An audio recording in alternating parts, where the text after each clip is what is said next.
I'm a 29-year-old woman named Leora, and for as long as I can remember, I've been the person who gets forgotten in my own family. I wasn't mistreated. No one yelled at me or called me names. That would have at least meant they were paying attention. Instead, I've always just been invisible. Polite smiles, nods, but never a real place in the room. My older brother Evan is a high-profile lawyer with a spotless image and an even shinier LinkedIn page. He's the kind of person my parents brag about at dinner parties, firm handshake, classic suits, the works. Then there's Mariel, my younger sister. She started a blog during college that blew up. Now she's a full-on lifestyle influencer, home renovation reels, skincare routines, collabs with mid-tier fashion brands.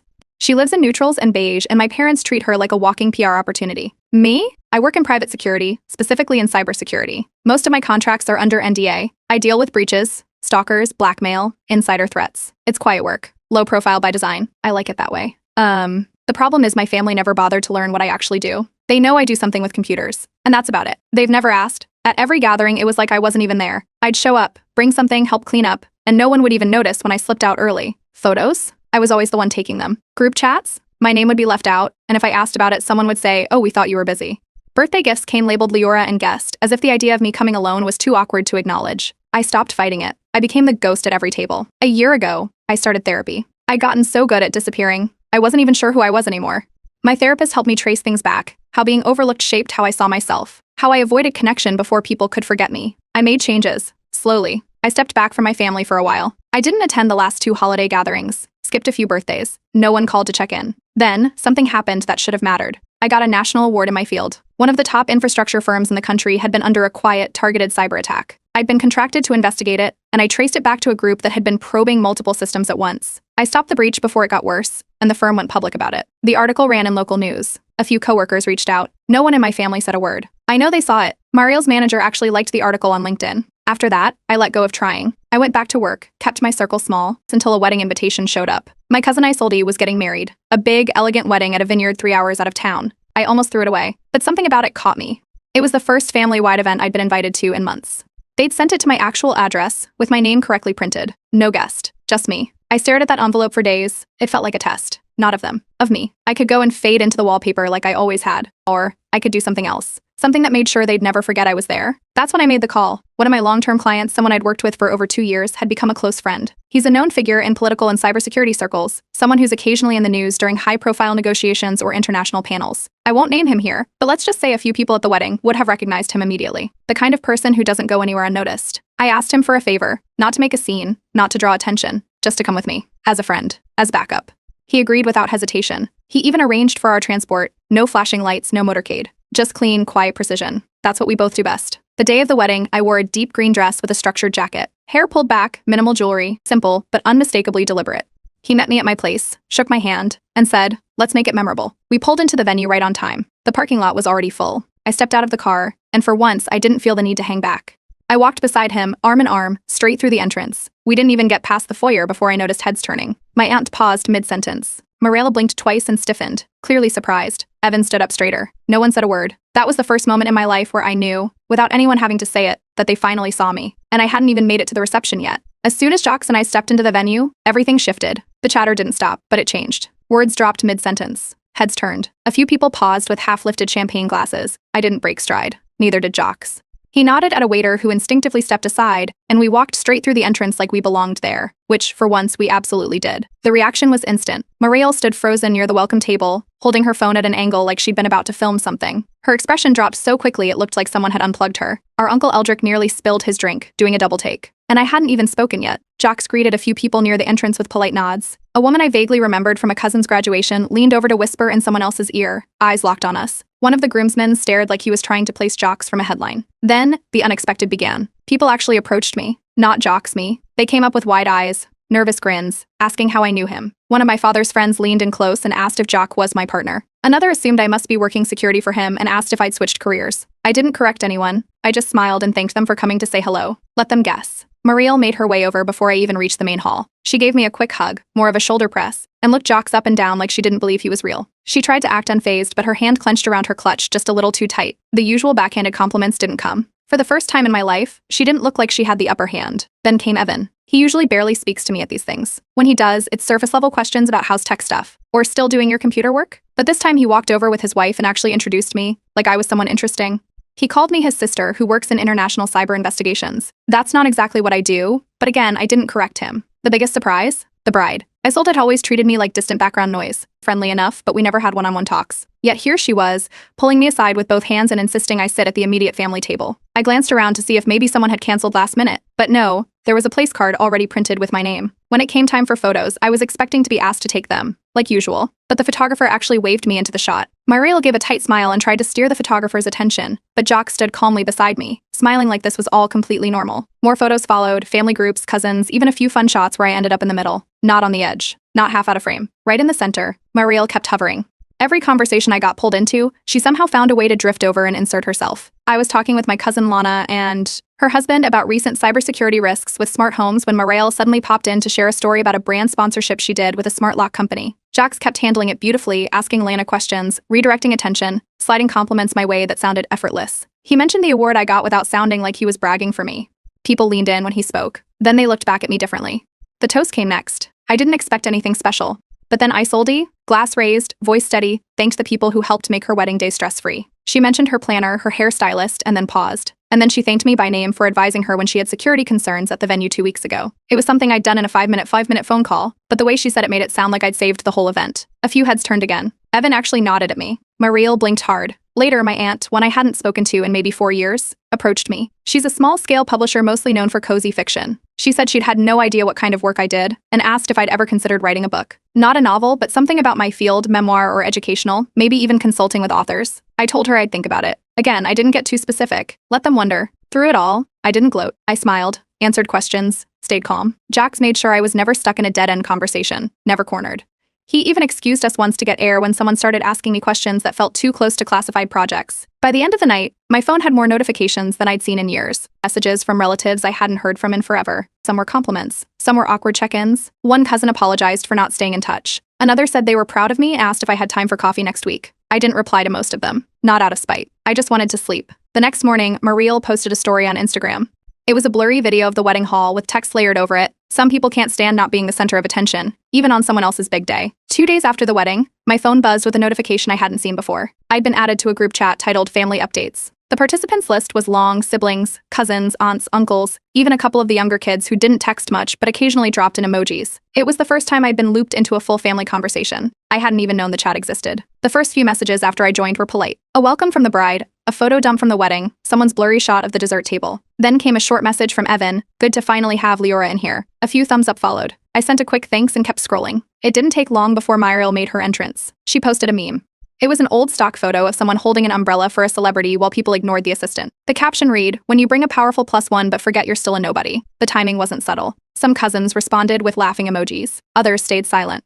Then Lana, the cousin I'd spoken to about smart homes, replied with, "Pretty sure that nobody helped Isolde to make sure her wedding didn't turn into a data breach." A few heart reactions popped up under that. Another cousin added, "Imagine being this bitter after your own wedding." The chat got awkward. Myriel didn't reply. 5 minutes later, she left the group. I started getting private messages almost immediately. One from the aunt who'd asked about my field. "I'm sorry about that. She's been tense since the wedding." Another from my cousin Grant, "Honestly, you were the most interesting person there." Even Evan messaged me. He admitted he hadn't realized how intentional I'd been about my privacy until the weekend. He thought I was just reserved. That was the word he used, reserved. 2 more days passed before the next thing hit. Myriel released a podcast episode titled Influencers, Boundaries, and the Performance of Power. I don't usually listen to her content, but someone forwarded me the link. 10 minutes in, she made a vague reference to certain people leveraging public connections to feel important in rooms they've never belonged in. She added something about familial leeches and fame adjacents who mistake proximity for relevance. Jax heard about it through one of his former colleagues. He called me while I was leaving work and offered to post something publicly, just a casual note about how long we'd known each other and how integral I'd been to several of his recent projects. He said he could highlight my discretion and technical expertise without getting too specific. I thanked him but told him not to. We both agreed it wasn't worth escalating. Silence, in this case, made more noise. That weekend, the bride's family hosted a post-wedding dinner. This wasn't a formal event, just a low-key backyard gathering with catered food and string lights. I hadn't planned on going, but Isolde's mother personally messaged me to say she hoped I'd attend. I went. People were different this time. There wasn't any of the usual small talk. They wanted opinions, real ones. One uncle asked what I thought about recent government surveillance laws.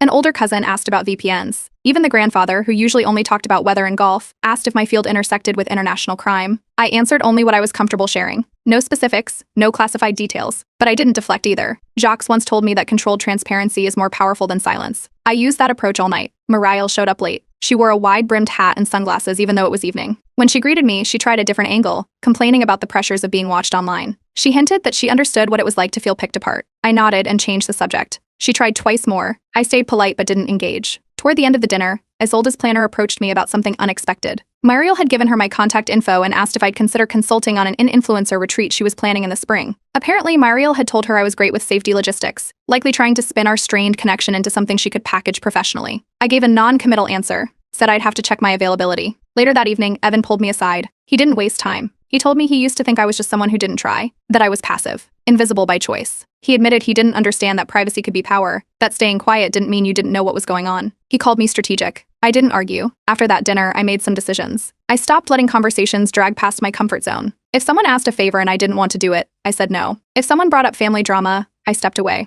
I no longer let myself be used as the neutral ground between siblings, cousins, or whatever old tensions were simmering. I didn't owe anyone explanations. Meanwhile, word about the wedding had made its way into circles I hadn't expected.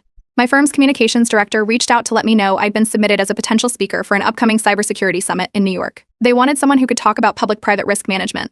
The media exposure from the award and some of the photos that ended up in the local press had gotten their attention. In my next therapy session, I walked through everything that had happened: wedding podcast, group chat, dinner, the retreat offer, the summit invite. My therapist called it a shift from invisibility to selective presence. She said most people chase being seen by everyone. I was learning to be seen only by those who mattered. A few nights later, I got a text from Mariel. We should talk before things go too far. That was the whole message. No context. No follow-up. I haven't replied. Still deciding if I will. Mariel invited me to brunch. Just the two of us. That hadn't happened since we were teenagers.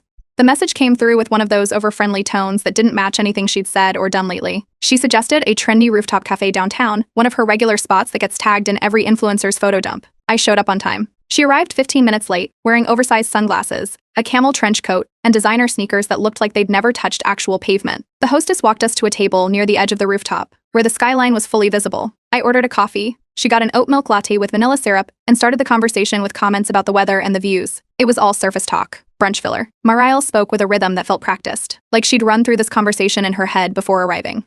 She complimented my dress, called it so clean and minimalist, then pivoted to how she envied my ability to stay off-grid. Followed it up with, it must be so peaceful not being in the spotlight all the time. She kept her voice light, like it was a joke. It wasn't. Eventually, the real reason she'd asked to meet came out. She leaned in, lowered her sunglasses slightly, and said some of her sponsors had been reaching out with questions about Jocks, about how we knew each other, about whether he was part of her network now. She tried to frame it as casual curiosity, but she was clearly irritated. She said she wanted to shoot a short vlog segment, just something simple, maybe us grabbing coffee with Jocks, so she could use it to balance the narrative that had formed after the wedding. I told her no, calmly. No theatrics. Just a clear boundary. I said I didn't want my work, or the people I worked with, tied to influencer content. I said Jocks wasn't a prop. She called my response selfish. She said I was hoarding connections and accused me of using him to create drama at the wedding. I reminded her I hadn't chosen the seat at the head table. Isolde's parents did. Mariel wasn't finished. She leaned back, tilted her cup, and said she could always share her version of how things unfolded if I wasn't open to collaboration. She smiled while saying it like it was just a passing comment, it's not a threat, but it landed like one. I didn't argue. I stood up, placed a 20 on the table for my coffee, and walked out. No parting shot. No dramatics. Just done. Later that night, Jocks texted me. Someone claiming to be my sister had contacted his office asking for a potential content partnership. The inquiry had come through the general communications form, but the wording was clear. Mariel wanted a brand-friendly joint appearance, preferably with a casual backdrop and light security themes. Jocks asked me if I wanted him to respond directly or pass it to his communications advisor. I told him to have his team reply, firm but professional. No warmth. No interest in future opportunities. The next morning, the family group chat flared up again. Mariel posted a message that said, "Jealousy is loud when someone's silence is mistaken for weakness." No one responded for a while. Then someone posted a gif of a popcorn bucket. Another cousin followed with, "Maybe try saying what you mean next time." No one backed Mariel publicly this time. That night, a message came in from Vesper, one of our younger cousins. We were never close. She'd always seemed withdrawn at family events, usually sitting with headphones in or off to the side. She thanked me for waking everyone up, said she'd felt sidelined for years but never had the courage to speak up. She told me watching me take up space made her rethink how she let people treat her. I didn't know what to say to that, so I just thanked her. At my next therapy appointment, I walked through everything: the brunch, the veiled threat, the sponsorship pitch, and how quickly Mariel had shifted from defensive to opportunistic. My therapist observed that Mariel was treating me like an unknown quantity. The version of me she'd always defined, the quiet sister, the background figure, was gone. She didn't know where to place me now, and it was throwing off the balance she'd built her self-image around. That afternoon, I got an email from a government contact. It wasn't from Jocks, but someone I'd met through a different high-profile case last year. The message had the official seal and a multi-paragraph introduction. I'd been invited to join a private security panel in Geneva, part of an international delegation Jocks was attending. It wasn't a keynote. It wasn't flashy. But it was strategic. It would put me in front of diplomats, global tech leaders, and cybersecurity architects from over a dozen countries. I reread the invite 3 times. Attached was a personal note from Jocks: "Only accept if you want to. You don't owe anyone visibility." I I haven't responded yet. I will. But first, I'm checking who else is listed on the panel, because if I do show up in Geneva, it won't be as someone's plus one. Not anymore. I accepted the Geneva panel. The official itinerary arrived 2 days after I confirmed. Travel was fully covered, accommodations arranged, and a background clearance process kicked off immediately. It wasn't the first time I'd undergone personal vetting, but this was the most thorough one yet. I had to submit documents, pass contracts, and references. Jax's office coordinated the security details and sent over briefing materials for the panel discussion. I found out then it wouldn't just be a closed-door roundtable, it would also be live-streamed. A separate recording would go up on a European government archive. My name, face, and voice would be attached to a public record of global cyber policy. A week before the flight, a European tech blog ran a preview article of the panelists. They included a headshot Jax's assistant had requested from me and listed me as a name to watch in cybersecurity defense.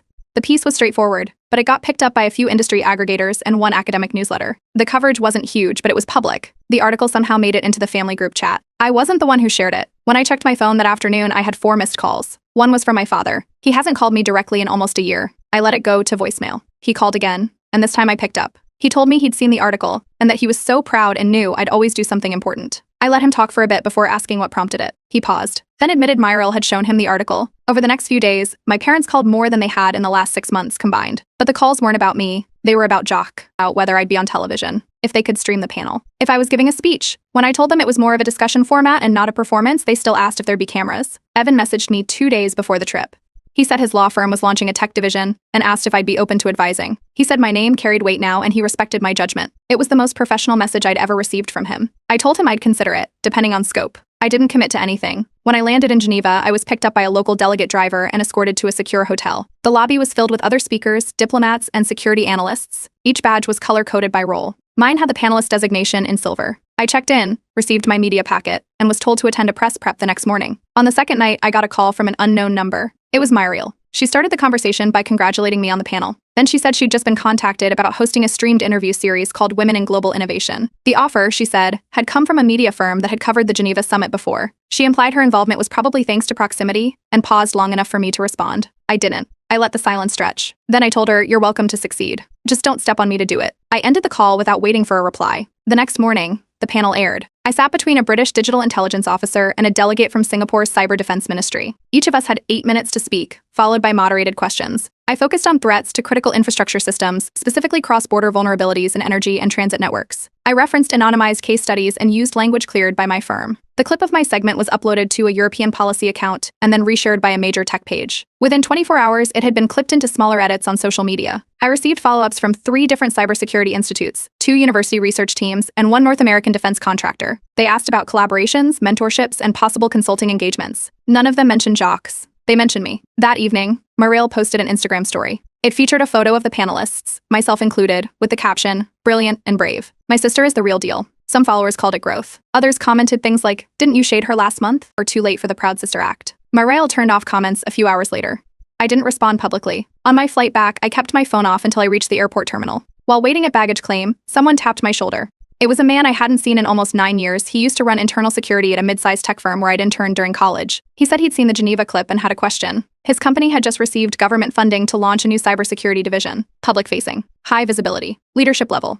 He wanted to know if I was interested in stepping into a role that would put me in the spotlight permanently. I gave him my email, said I'd look over the details. No decisions yet. But this time I'd be walking into the room, not as a guest, not as a plus one, just as myself. And all eyes would already be there. 2 days after I got back from Geneva, my parents invited me to a dinner at their house. Then she and cocktail not just dinner though, it was worded as a welcome back celebration. The message included a small graphic flyer, which was odd on its own. It read, "Honoring Leora, our global star." I didn't ask for it. I didn't confirm I'd be there. But the time and date were already set, and other relatives had clearly been looped in. I decided to show up, mostly to see what this really was. The front yard was lit up with outdoor lanterns. The driveway was full, cars parked tight, and a folding table set up near the porch with printed name cards for each guest. When I walked in, Myril was already there, seated in the living room in a perfectly coordinated 2-tone jumpsuit. Evan stood near the kitchen, talking to a small cluster of extended family. My mother clapped lightly when she saw me. My father reached for a hug and steered me toward the dining room like I was walking down an aisle. The head of the table, my father's usual spot, was empty. A name card with mine on it sat in front of the largest chair. Myril was placed to my right, Evan directly across. Everyone else was spread out along the sides. I sat, took a sip of water, and waited. Dinner started with my mother raising her glass. She made a short speech about how proud they were and called me the family's newest beacon of excellence. She used that word, beacon, 3 times. Then came the part where she slipped in phrases like thanks to the values she was raised with, and proof that quiet roots can still grow the strongest trees. She kept looking at everyone else while she spoke, like the speech wasn't for me at all. Evan spoke next. He talked about how I was always smart, even as a child. He said he used to joke that I'd be the one to retire early and buy everyone vacation homes. He laughed. No one else did. Muriel stayed silent during that round, looking at her phone between bites of salad. The tone shifted halfway through the meal. That's when my father cleared his throat and asked for just a minute to explain something. He said the family had been quietly exploring the idea of a nonprofit, something to uplift innovation and support young thinkers. Now that my name was gaining recognition, they wanted to center the initiative around me. They envisioned me as the inspiration and public face. I asked who was running it. My father said the executive roles would be split between Evan and Muriel. He said they had experience with public communication and legal structure. I asked when this idea had been discussed. They said it was in early planning, but that the announcement could be drafted within the month. They'd already reserved a domain name. I asked why no one had talked to me about this before building the plan. There was silence. Muriel finally spoke and said, "You always said you wanted to matter. This is your chance to do it with the family behind you." I stood up. No raised voice. No dramatic monologue. Just stood, picked up my phone, and excused myself. I said I didn't come back from Geneva to be a mascot. I walked out through the back door. On the way to my car, I heard footsteps. It was Isolde, the cousin who got married. She didn't say much, just looked me in the eye and said, "You're not wrong to walk away." That night, I got a message from her. She sent me a screenshot from a group chat titled Brand Revival.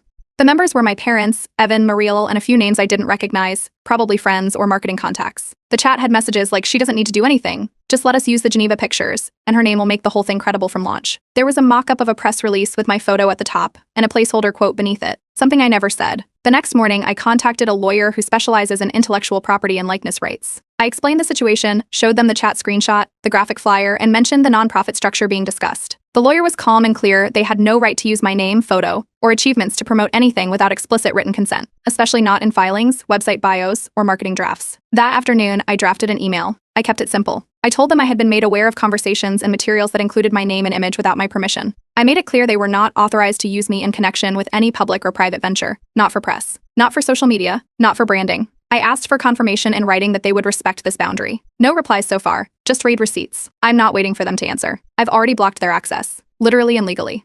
It's strange how long I carried the idea that once I made it, things would shift, that maybe my family would look at me and see the same value they assigned to Evan's courtroom wins or Muriel's online partnerships. I thought success might work like a key, that if I unlocked the right door, they'd meet me where I stood. But I've learned that if someone only changes when they see a benefit, that's not change. It's manipulation. And I'm done building bridges toward people who only show up when there's a spotlight. A week after I sent the legal notice and stepped away from their nonprofit plans, Muriel dropped a new podcast episode. The title was When Family Success Divides More Than It Unites. It was vague, full of abstract language, but her tone had the kind of polished bitterness that doesn't need names. Anyone who knew the story could connect the dots.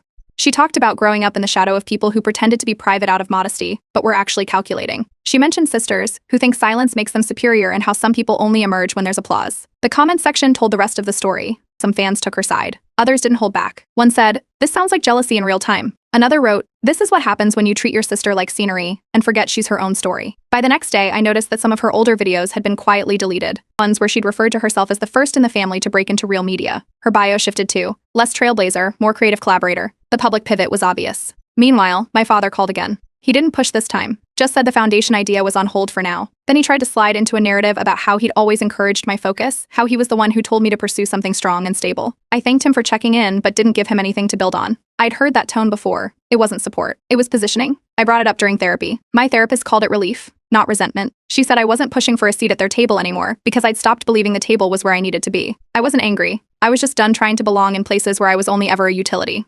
That same week, Jacques invited me to a leadership retreat in Provence.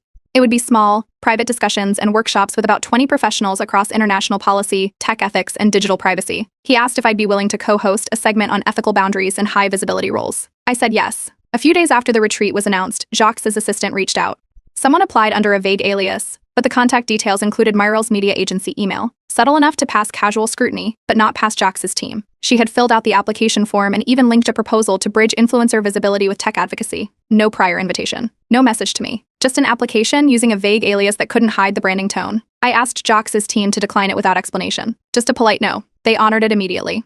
That same evening, I opened the Family Updates group chat one last time. No messages had come in since the podcast drop. I typed one short line, "Please don't involve me in things that serve a version of me you've made up." Then I left the chat. Later that night, Isolde messaged me. She said she left the chat too. A few others did as well. She said they were talking about starting something of their own, something real, off camera, without any branding motive. She said they were tired of pretending everything was a campaign. The following week, a respected industry magazine ran a feature titled "The Quiet Force Changing Cyber Leadership." I'd been interviewed briefly during the Geneva panel and gave consent for the profile. I'd asked for no mention of family. They honored that. A few days later, someone I worked with early in my career, back when I was just an intern helping triage low-level phishing scams, reached out. They now ran a nonprofit focused on digital literacy and privacy education. They asked if I'd co-develop a curriculum for public use. The mission was strong, and the people were genuine. But they were also connected to the same influencer circles Mariel drifted in and out of. I declined, politely. I said I was focusing elsewhere. When I arrived in Provence, the retreat was quiet and stunning. No staged photos, no live streams, just long tables under trees, shared meals, and real conversation. One night, we opened a few bottles of wine in the garden. I laughed until my face hurt. I hadn't thought about group chats, podcast rants, or press releases in days. Weeks later, I received a long email from my mother. It wasn't an apology. It was a mix of memories and guilt. She asked me to come back into the fold, to not let outside things divide us. I didn't respond for 3 days. When I did, I kept it short. I wish you well, but I won't be folding myself smaller just to fit again. That same afternoon, I deleted the shared family calendar from my phone, the one that reminded me of birthdays I was never invited to celebrate, dinners I was expected to attend but never acknowledged at. I didn't burn the bridge. They just watched while I built my own, one brick at a time. Ow.